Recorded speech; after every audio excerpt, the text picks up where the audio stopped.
Raj Bhavan government school کے break fast پر تنازع، student کو سخت پوریاں پیش، بچوں کی شکایت سامنے آ گئی۔ اسکول کے دوسرے دن ہی اسٹوڈنٹ کو مینیو کے برخلاف سخت پوریاں پیش کیے جانے کا الزام۔ تلنگانہ کانگریس حکومت کی جانب سے بڑے پیمانے پر شروع کی گئی اسکول بریک فاسٹ اسکیم کے آغاز کے فوراً بعد ہی اس پر سوالات اٹھنے لگے۔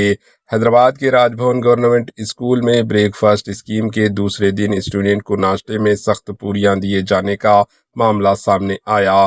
تفصیلات کے مطابق حکومت کی جانب سے مقرر مینیو کے تحت اسٹوڈنٹ کو دودھ یا راگی جاوا، اڈلی اور سامبر فراہم کیے جانا تھا، لیکن الزام ہے کہ اس کے بجائے اسٹوڈنٹ کو ایسی پوریاں پیش کی گئی جو کافی سخت اور گھٹ تھی۔ اسی دوران اسکیم کے نفاذ کا جائزہ لینے کے لیے پیپل پلس ریسرچ ادارے کے نمائندے راج بھون گورنمنٹ اسکول پہنچے۔ نمائندوں نے اسٹوڈنٹ کو فراہم کیے گئے ناشتے بریک فاسٹ کا معائنہ کیا اور صورتحال پر حیرت کا اظہار کیا۔ کئی اسٹوڈنٹ نے شکایت کرتے ہوئے بتایا کہ پوریاں اتنی سخت گھٹ تھی کہ وہ انہیں کھا نہیں سکے۔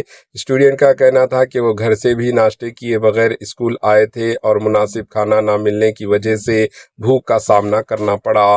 یہ واقعہ اس وقت سامنے آیا جب تلنگانہ کانگریس حکومت نے گزشتہ روز بڑی تشریح ایڈورٹائز کے ساتھ اس بریک فاسٹ اسکیم کا آغاز کیا تھا۔ اب سوال یہ اٹھ رہے ہیں کہ اسکیم کا نفاذ زمینی سطح پر حکومت کے مقرر معیار کے مطابق ہو رہا ہے یا نہیں۔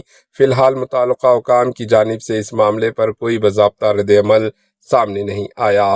Bureau report, AHN news.